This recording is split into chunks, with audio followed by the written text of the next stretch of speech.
Si tu remets les pieds dans ce village, je jure devant Dieu et devant les ancêtres que tu n'en sortiras pas vivante. » C'est ce que le chef du village de Bantama a dit à une femme innocente, devant 300 personnes, un mardi matin de mars.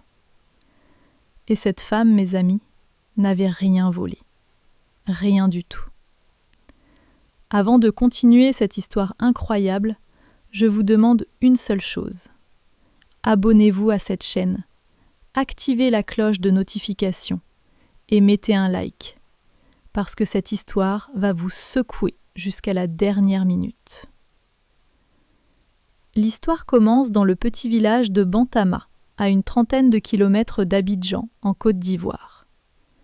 Un village comme tant d'autres, des maisons en parpaing, un marché central où les femmes vendaient des tomates et du poisson fumé, une église évangélique au carrefour, et un grand baobab sous lequel les anciens se réunissaient pour régler les affaires du village. C'est dans ce village que vivait Adjoua Conan. Adjoua avait 32 ans. Elle n'était pas née à Bantama. Elle venait de Bouaké, et elle était arrivée au village à l'âge de 19 ans, quand elle avait épousé Kwame Yao, un fils du village. À cette époque, Adjoua était une jeune femme mince, souriante, avec des mains qui ne restaient jamais immobiles. Elle savait cuisiner l'atiéké comme personne, et son aloko faisait venir les gens de 3 villages voisins. Mais Adjoua n'était pas seulement une bonne cuisinière, elle était travailleuse. Dès son arrivée à Bantama, elle avait compris que son mari Kwame n'était pas un homme de grands moyens. Il cultivait un petit champ de manioc et vendait du charbon de bois au bord de la route nationale. Certains mois, il ne ramenait même pas 20 000 francs sel à la maison. Alors Adjoua s'était mise à travailler. Elle se levait chaque matin à 4 heures. 4 heures du matin, mes amis. Quand le village entier dormait encore, Adjoua était déjà debout. Elle préparait l'atiéké, elle fumait le poisson, elle faisait des beignets. À 6 heures, elle était au marché. À midi, elle avait tout vendu. L'après-midi, elle lavait le linge des femmes du quartier riche, celles dont les maris travaillaient en ville. Le soir, elle préparait le repas pour sa famille. En 13 ans de mariage, Adjoua avait fait des choses que personne dans le village n'aurait cru possible pour une femme venue de l'extérieur. Elle avait payé la scolarité de ses 3 enfants, Aya, Kofi et le petit Yao, dans une école privée à Bingerville. Chaque trimestre, c'était 85 000 francs par enfant. 255 000 francs tous les 3 mois, rien que pour l'école.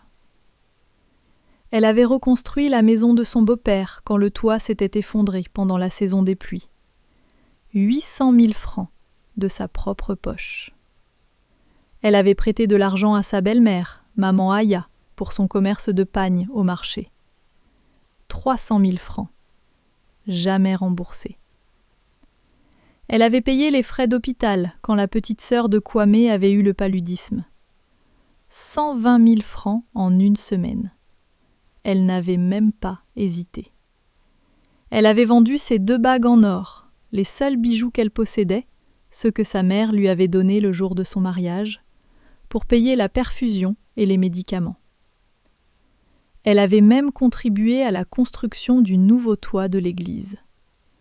200 000 francs, sortis de l'argent qu'elle gardait pour s'acheter une machine à coudre. Le pasteur lui-même l'avait remerciée publiquement un dimanche, devant toute la congrégation. Que Dieu bénisse notre sœur Adjoua, qui donne sans compter. Donner sans compter. C'était exactement ce qu'Adjoua faisait. Et les gens du village, comment la traitaient-ils en retour? Comme une étrangère.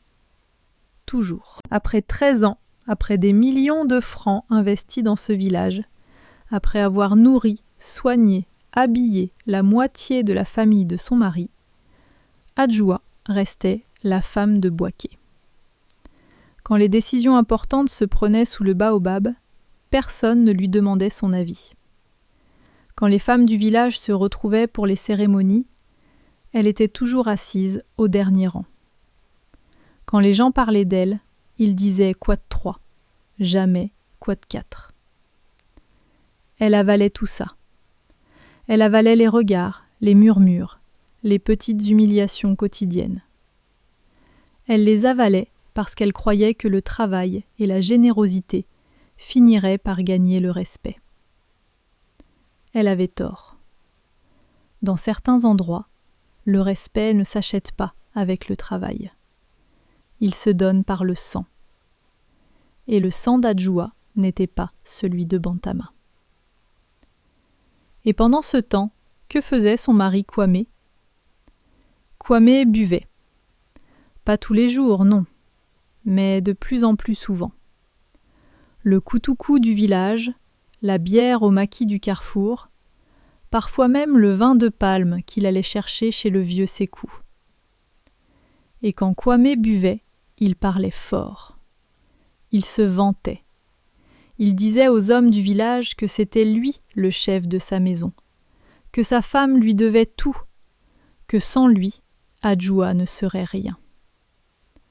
Les hommes riaient, certains le croyaient. D'autres savaient la vérité, mais ne disaient rien. C'est comme ça dans les villages, n'est-ce pas? Tout le monde voit, personne ne parle. Mais ce que Adjoua ignorait, c'est que quelqu'un dans le village la regardait avec des yeux pleins de jalousie. Et cette personne allait bientôt détruire sa vie. Cette personne s'appelait Tano Kofi. Tano était le neveu du chef du village. Un homme de 35 ans, grand, avec une voix qui portait loin. Il se promenait toujours avec un téléphone Samsung dernier modèle et des chaussures en cuir, même pour aller au champ. Personne ne savait exactement d'où venait son argent. Certains disaient qu'il faisait du commerce de cacao.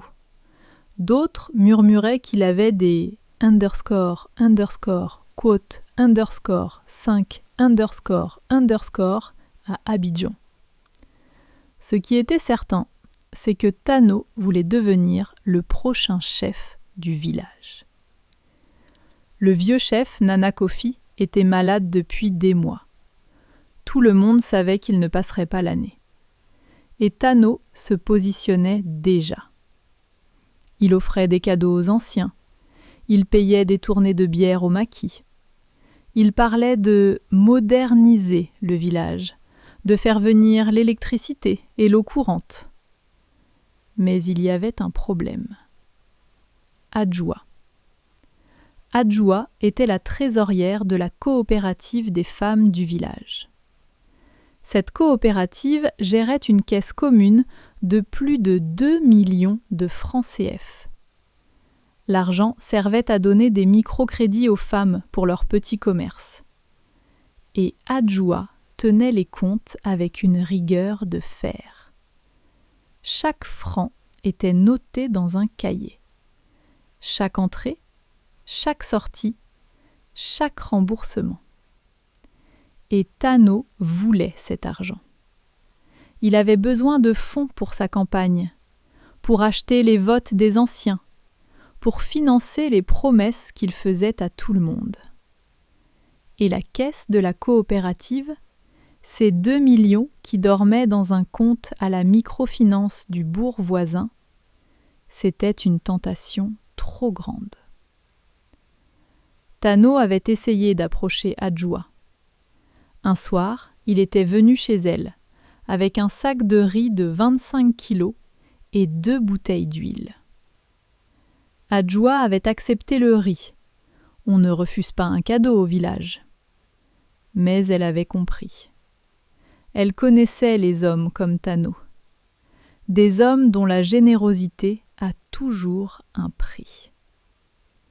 Quand, 2 semaines plus tard, Tano lui avait demandé un prêt de 500 000 francs de la caisse de la coopérative, Adjoua avait dit non. Non, poliment, mais fermement. Tano avait souri. Mais ses yeux, eux, ne souriaient pas du tout. Et ce n'était que le début. 3 semaines après ce refus, un dimanche après la messe, le scandale a éclaté. Maman Aya, la belle-mère d'Adjoa, est montée sur l'estrade de l'église devant tout le monde. Ses yeux étaient rouges, sa voix tremblait. Mais ses paroles, elles, étaient claires comme de l'eau de source. « Mes frères et sœurs, je dois vous dire quelque chose de grave. Ma belle-fille Adjoa, celle que vous connaissez tous, celle que vous respectez, elle vole la caisse de la coopérative. » Un silence de mort est tombé sur l'église. Adjoa, assise au 3e rang avec ses 3 enfants, a senti son cœur s'arrêter. Littéralement s'arrêter. Le petit Yao, qui n'avait que 4 ans, a tiré sur sa robe. « Maman, pourquoi la grand-mère parle de toi ?» Mais maman Aya n'avait pas fini. Tous les regards se sont tournés vers Kwame, assis au fond de l'église. Il avait les yeux baissés. Il sentait le coutou-cou même en pleine église.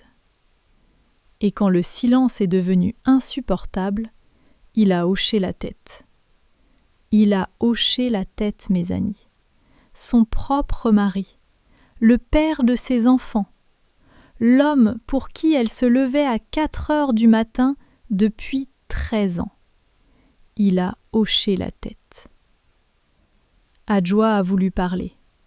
Elle a voulu crier que c'était faux, que ces 500 000 francs étaient ses économies à elle, l'argent qu'elle mettait de côté franc par franc pour ouvrir un petit restaurant à Bingerville. Mais sa voix ne sortait pas. C'était comme si quelqu'un lui avait volé sa voix en même temps que sa dignité. Le lendemain, le conseil des anciens s'est réuni sous le grand baobab. Tano était là, bien sûr. Il avait même apporté des chaises en plastique et des bouteilles d'eau pour les anciens. Quel homme généreux, n'est-ce pas? Le vieux chef Nana Kofi, malade, n'a pas pu présider. C'est Tano qui a pris la parole. Et c'est Tano qui a présenté les preuves. Un cahier. Un faux cahier de compte, fabriqué de toutes pièces, qui montrait des retraits fictifs de la caisse de la coopérative. Des retraits que seule la trésorière, Adjoa, aurait pu faire. Adjoa a montré son vrai cahier. Le vrai, avec les vrais chiffres, les vraies dates, les vrais noms. Mais Tano a ri. « Comment voulez-vous qu'on fasse confiance à son cahier? C'est elle la voleuse! Évidemment, son cahier va montrer ce qu'elle veut. » Et les anciens ont cru Tano. Pourquoi?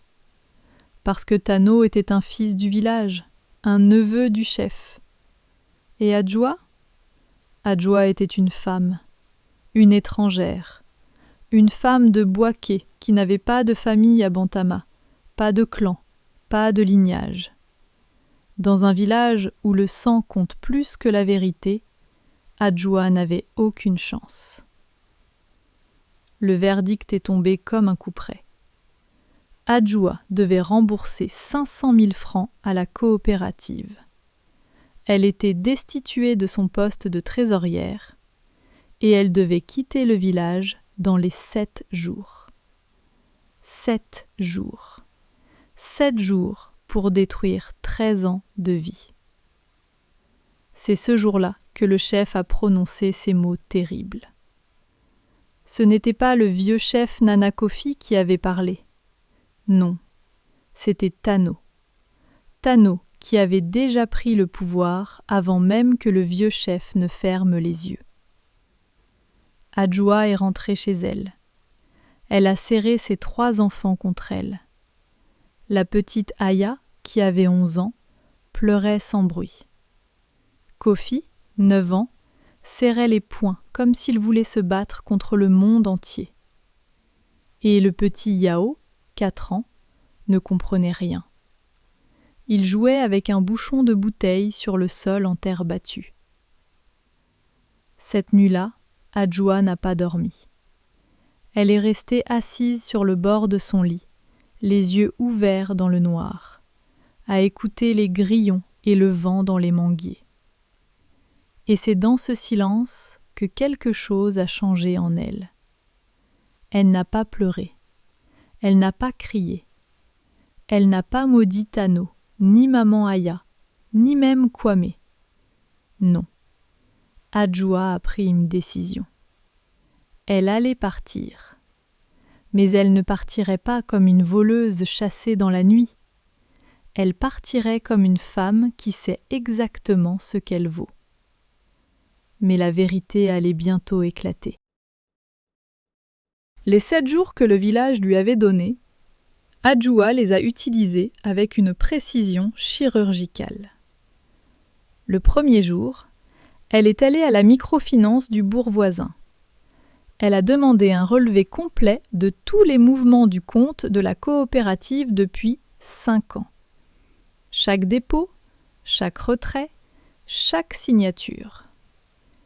La directrice de la microfinance, Madame Bamba, connaissait bien Adjoua. Elle savait que cette femme ne volait pas. Elle lui a donné le relevé sans hésiter. Le deuxième jour, Adjoua a pris un Bolt jusqu'à Abidjan. Elle est allée voir un avocat. Pas n'importe quel avocat. Maître Koulibaly, un homme que la sœur de sa voisine lui avait recommandé par WhatsApp. Un avocat spécialisé dans les affaires de diffamation et de spoliation. Maître Koulibaly a écouté son histoire sans l'interrompre. Quand elle a fini, il a retiré ses lunettes, les a essuyées lentement et il a dit : « Le 3e jour, Adjoua a fait quelque chose que personne n'aurait attendu d'elle. Elle a appelé les femmes de la coopérative, une par une. Pas pour se plaindre, pas pour demander de l'aide, simplement pour leur dire : demandez à la microfinance de vérifier les comptes. Pas mon cahier, pas le cahier de Tano. Demandez les relevés bancaires officiels. La vérité est dans les chiffres. Certaines femmes ont raccroché. D'autres ont écouté. 3 d'entre elles, Aminata, Fatou et la vieille Nana Akua, ont promis de vérifier. Le 4e jour, Adjoua a rassemblé ses affaires. Pas grand-chose en réalité. Quelques vêtements, les uniformes scolaires des enfants, ses ustensiles de cuisine et son vrai cahier de compte qu'elle a photocopié en 3 exemplaires chez le gérant du cybercafé. Le 5e jour, elle a rendu visite au vieux chef Nana Kofi dans sa chambre de malade. Le vieil homme l'a regardée avec des yeux fatigués. « Adjoua, a-t-il murmuré, je sais que tu n'as rien volé. Mais je suis vieux et malade. Je n'ai plus la force de me battre contre Tano. Pardonne-moi. » Adjoua a pris sa main ridée. « Papa Nana, je ne vous en veux pas. Mais je veux que vous sachiez une chose. La vérité ne reste jamais enterrée. Jamais. » Le 6e jour, Kwame est venu la voir. Il puait le koutoukou. Il avait les yeux rouges et les mains qui tremblaient. « Adjoua, reste. On peut arranger les choses. Je vais parler à Tano. Je vais... » Adjoua l'a regardé droit dans les yeux. Le 7e jour, Adjoua a quitté Bantama. Elle est partie à l'aube avec ses 3 enfants et 2 sacs en toile cirée. Un taxi-brousse l'attendait au bord de la route nationale. La petite Aya portait le petit Yao sur son dos, comme une vraie grande sœur.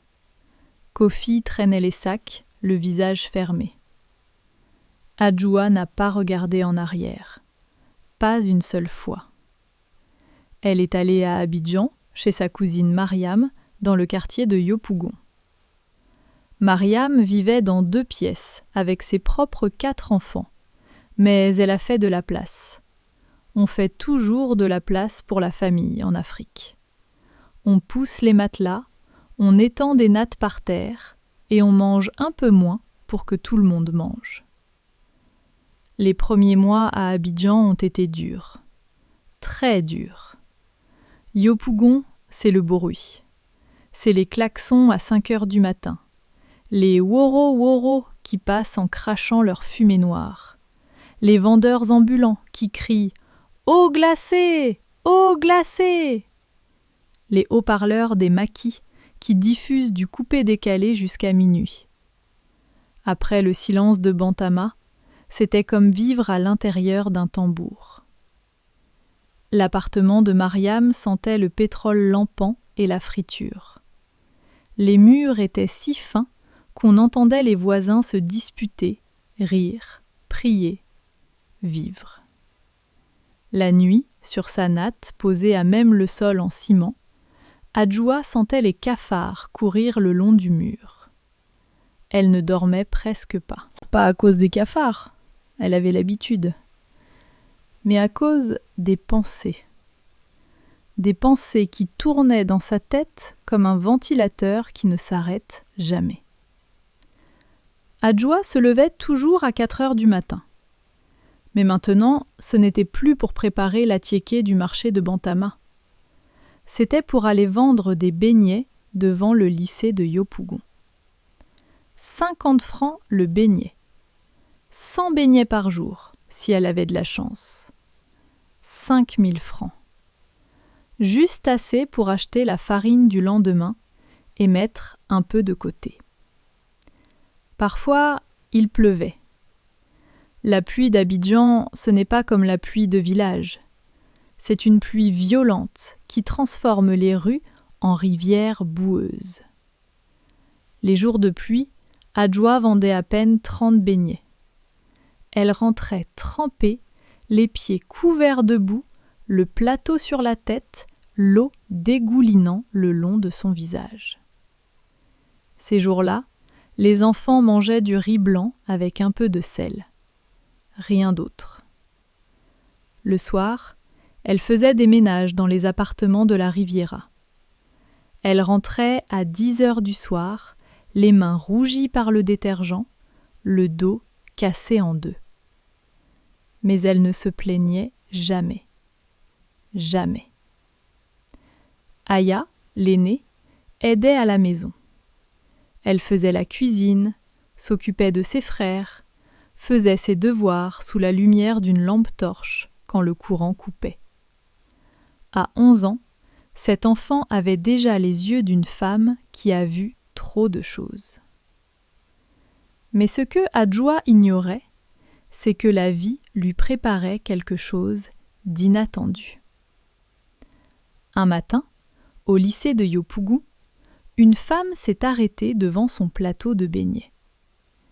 Une femme en tailleur bleu, avec un sac à main en cuir et des lunettes de soleil posées sur la tête. Elle a goûté un beignet. La femme s'appelait Madame Touré. Elle était la directrice d'un traiteur qui fournissait les repas pour les entreprises du plateau, le quartier d'affaires d'Abidjan. Elle cherchait quelqu'un pour préparer les pâtisseries et les encas. « Tu veux travailler pour moi ? 150 000 francs par mois, nourris le midi et les week-ends libres. » 150 000 francs. Adjoua a failli pleurer. Mais elle ne pleure pas, Adjoua. Elle a simplement dit « Quand est-ce que je commence ?» Elle a commencé le lundi suivant, et en 6 mois, elle est devenue indispensable. Ses alocos, ses beignets, ses kedjenou, ses braisés, tout ce qu'elle touchait devenait de l'or. Les employés des entreprises demandaient spécifiquement les plats de la dame de Yopougon. Les commandes ont doublé, puis triplé. Madame Touré n'était pas bête. Elle a augmenté Adjoua à 200 000 francs, puis à 250 000. Et quand Adjoua lui a proposé de créer un menu spécial pour les mariages et les baptêmes, Madame Touré a dit oui immédiatement. Pendant ce temps, à Bantama, les choses se passaient très différemment. Tano avait obtenu ce qu'il voulait. Le vieux chef Nana Kofi était mort 3 mois après le départ d'Adjoua, et Tano avait été nommé chef du village. Oh, pas à l'unanimité, loin de là, mais avec suffisamment de voix achetées et suffisamment de pression pour que personne n'ose contester.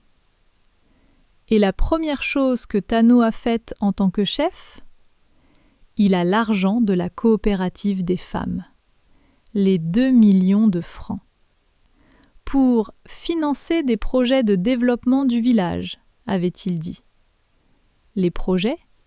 Quels projets ? Un nouveau 4x4 Toyota garé devant sa maison.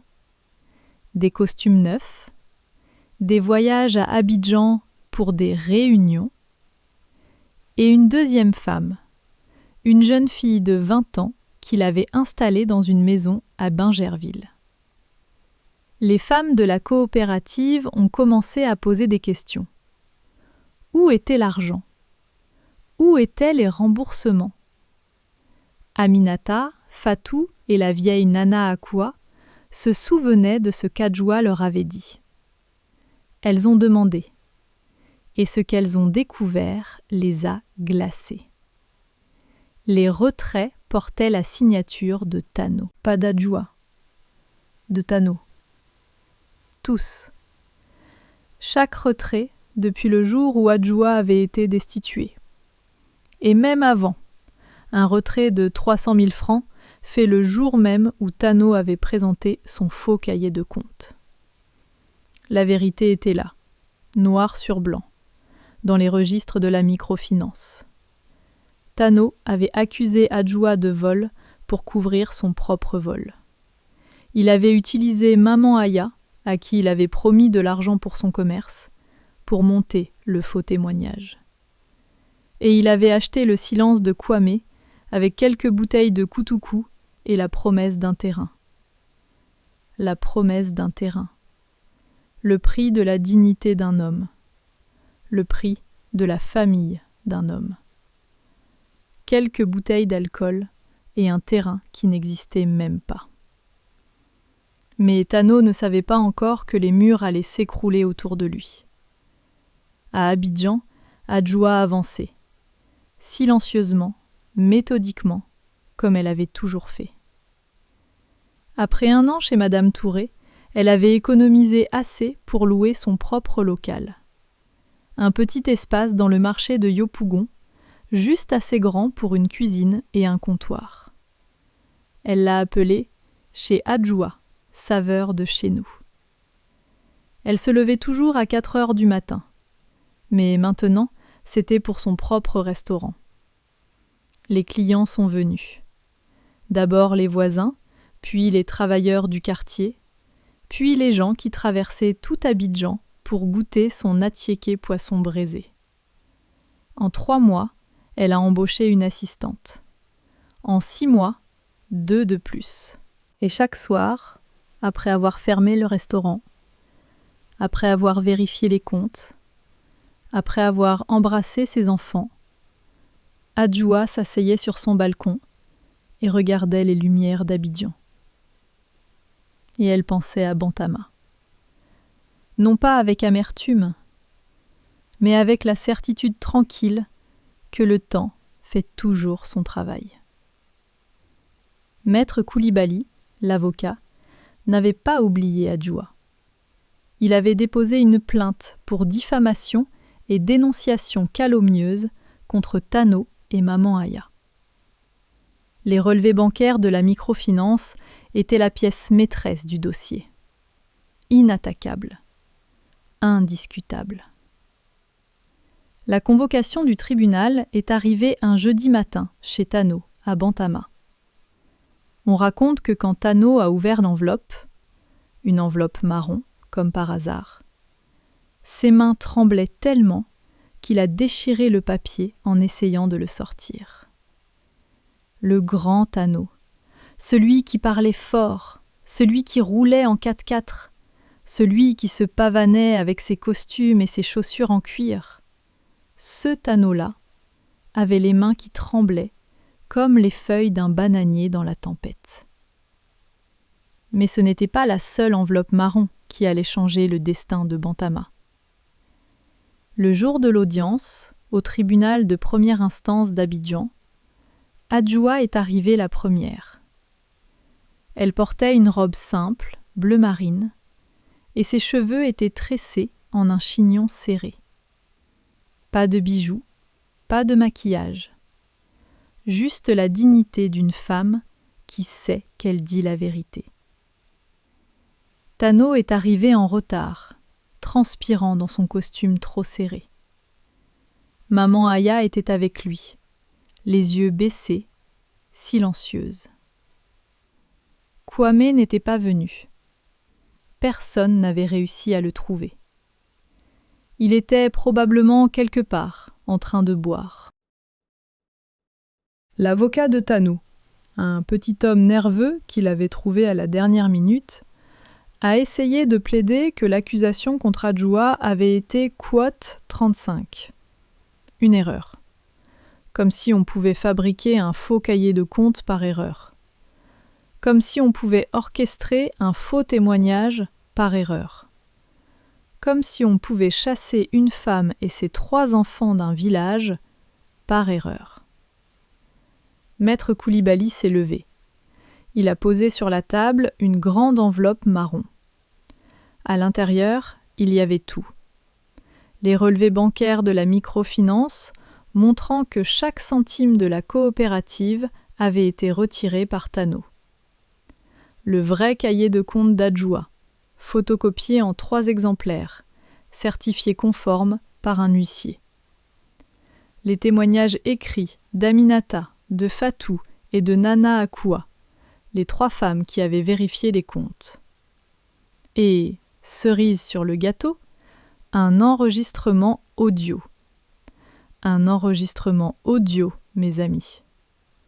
Aminata, cette femme courageuse, avait enregistré sur son téléphone une conversation avec Maman Aya. Une conversation où Maman Aya avouait tout. Tout. Comment Tano l'avait approché. Comment il lui avait promis 200 000 francs pour témoigner contre Adjoua. Comment il avait lui-même caché les 500 000 francs sous le lit d'Adjoua. Les 500 000 francs qu'il avait retirés de la caisse de la coopérative. Pour créer la preuve du quote 36. Quand l'enregistrement a été diffusé dans la salle d'audience, Maman Aya s'est mise à pleurer.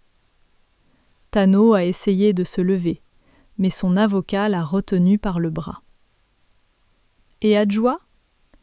Adjoua était assise, les mains posées sur ses genoux, le visage calme, comme la surface d'un lac. Elle ne souriait pas. Elle ne pleurait pas. Elle regardait Tano droit dans les yeux. Et dans ce regard, il n'y avait ni haine, ni triomphe. Il y avait simplement la vérité. Le juge a rendu son verdict 3 semaines plus tard.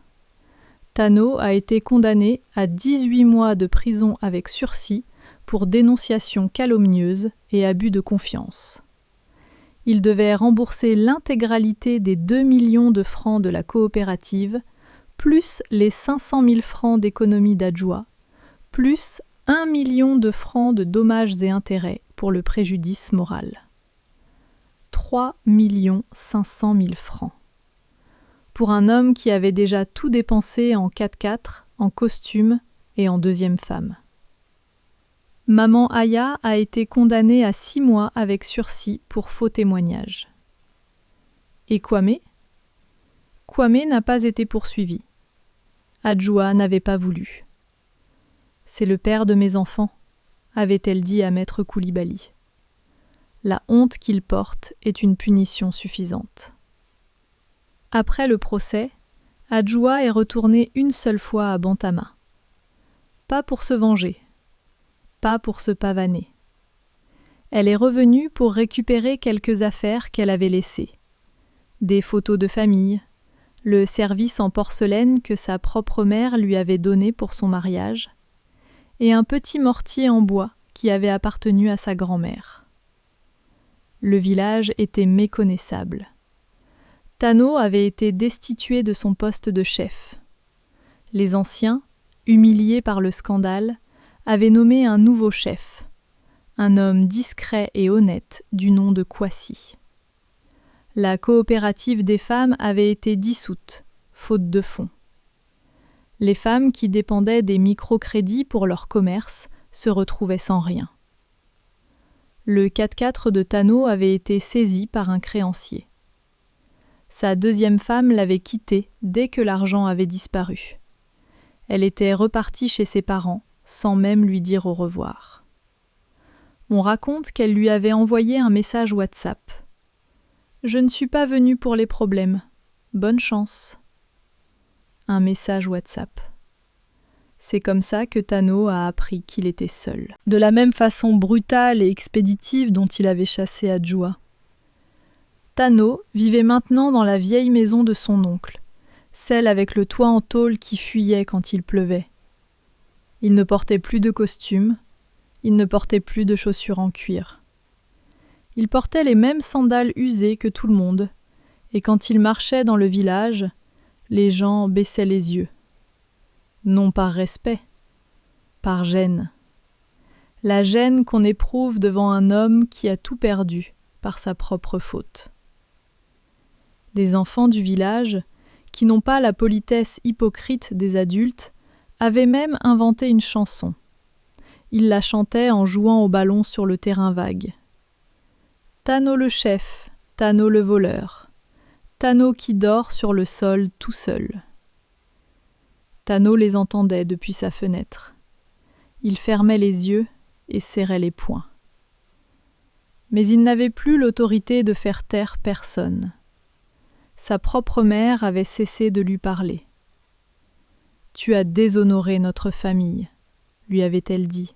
« Ton oncle, le vieux chef, il est mort de honte à cause de toi. Pas de maladie, de honte. » La nuit, Tano ne dormait pas. Il pensait à cet argent qu'il avait dépensé si facilement. 2 millions de francs. En 4x4, en costume, en restaurant à Abidjan, en cadeau pour une femme qu'il avait quittée au premier signe de difficulté. 2 millions envolés, comme la fumée du charbon de bois. Et maintenant, il n'avait même pas de quoi acheter un sac de riz. Et Kwame ? Ah, Kwame. Kwame avait sombré encore plus profond dans l'alcool. Sans Adjoa pour s'occuper de la maison, tout s'était effondré. La maison qu'Adjoa avait entretenue pendant 13 ans tombait en ruine. Le toit fuyait, la cour était envahie par les herbes, le poulailler était vide. Il ne cultivait plus son champ. Il vivait de la charité de ses voisins et de quelques petits travaux que le nouveau chef lui donnait par pitié. Un soir, Kwame a voulu appeler Adjoa. Il avait emprunté le téléphone d'un voisin parce que le sien n'avait plus de crédit depuis des semaines. Il a composé le numéro. Ça a sonné. Adjoa a décroché. Adjoa l'a écouté jusqu'au bout. Puis elle a dit, d'une voix douce mais ferme, « Kwame, tu m'as trahi devant tout le village. Tu as vendu ta famille pour du coup-tout-coup et la promesse d'un terrain. Je te pardonne, parce que la colère est un poids trop lourd à porter. Mais je ne reviendrai pas. On ne reconstruit pas une maison sur des fondations pourries. On en bâtit une nouvelle. » Elle a raccroché. Et c'est exactement ce qu'elle a fait.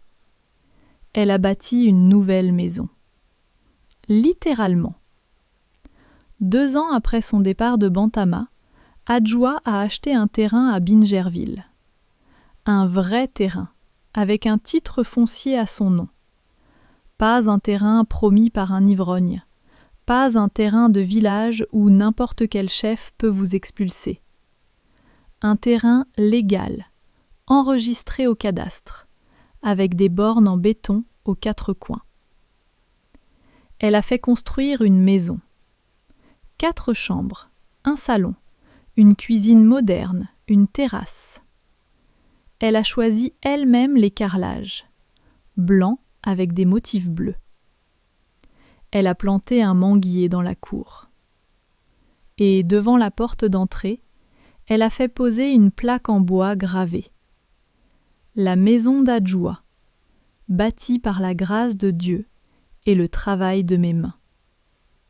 Son restaurant, chez Adjoua, avait grandi aussi.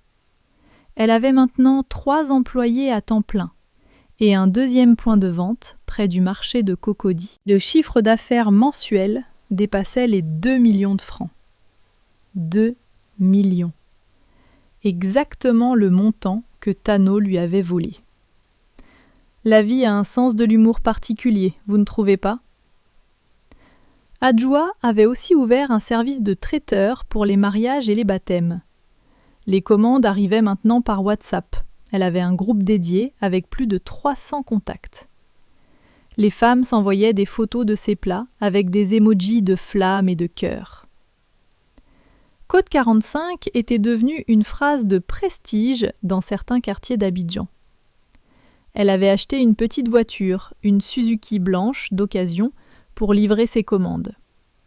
Chaque matin, quand elle mettait le contact et que le moteur démarrait, elle pensait au 4x4 de Tano, celui que le créancier avait repris. La différence entre sa Suzuki et le 4x4 de Tano, sa Suzuki était payée, entièrement, avec son argent à elle. L'argent de son travail, pas l'argent volé aux femmes d'un village. Elle avait même commencé à envoyer de l'argent aux femmes de la coopérative de Bantama. Pas beaucoup, 50 000 francs par mois, répartis entre Aminata, Fatou et Nana Akoua, pour les aider à relancer leur petit commerce. Elle n'y était pas obligée. Personne ne lui avait demandé. Mais c'était Adjoua. Adjoua qui donnait sans compter. La différence, c'est que maintenant, elle donnait à des gens qui méritaient sa générosité. Aya, l'aînée, était première de sa classe au collège. Elle voulait devenir avocate. Adjoua avait souri en entendant ça. Un vrai sourire. Le premier depuis longtemps. Kofi, lui, aidait au restaurant après l'école. Il avait hérité du talent de sa mère pour la cuisine. Son aloko était déjà meilleur que celui de la plupart des femmes du marché. À 11 ans, ce garçon savait couper un plantain avec la précision d'un chirurgien.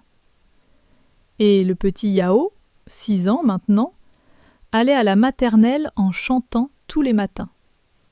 Il ne se souvenait presque plus de Bantama. Pour lui, Abidjan avait toujours été sa maison. Un dimanche matin, Adjoua est allée à l'église.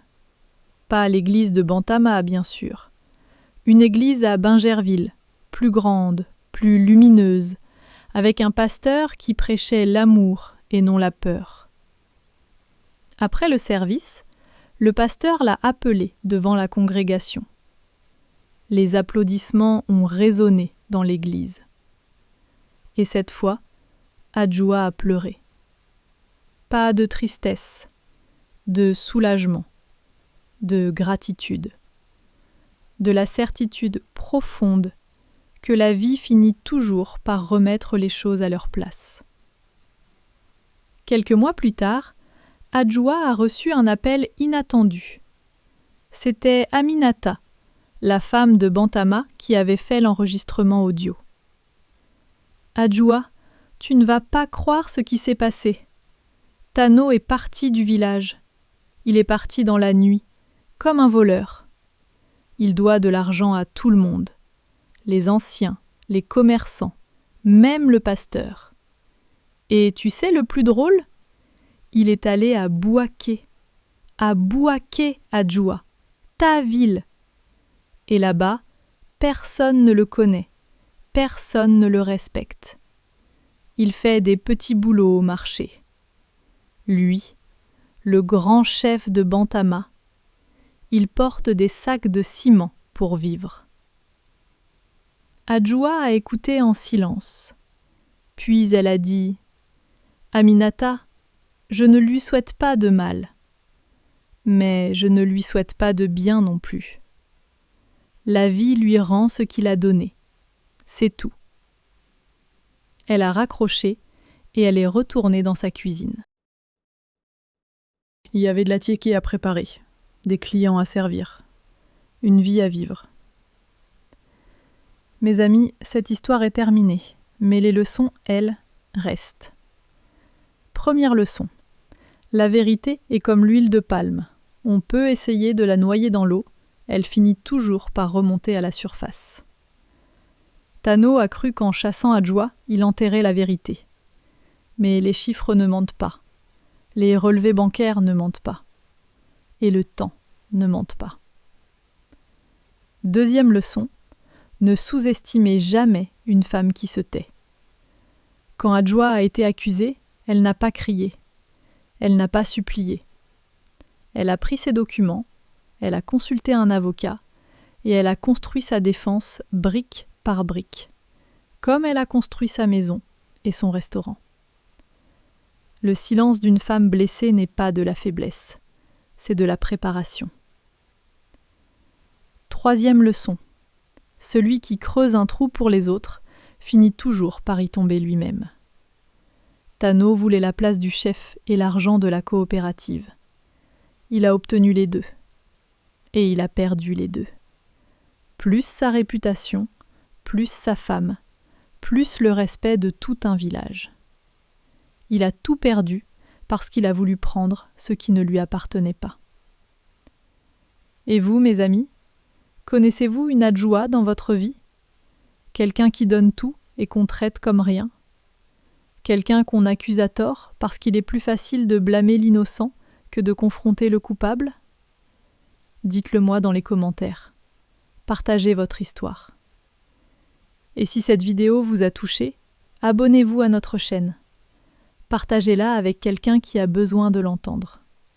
Mettez un like, laissez un commentaire et activez la cloche pour ne rien manquer. Parce que tant qu'il y aura des Adjouas dans ce monde, il y aura de l'espoir. Et tant qu'il y aura de l'espoir, il y aura de la justice. À très bientôt pour une nouvelle histoire.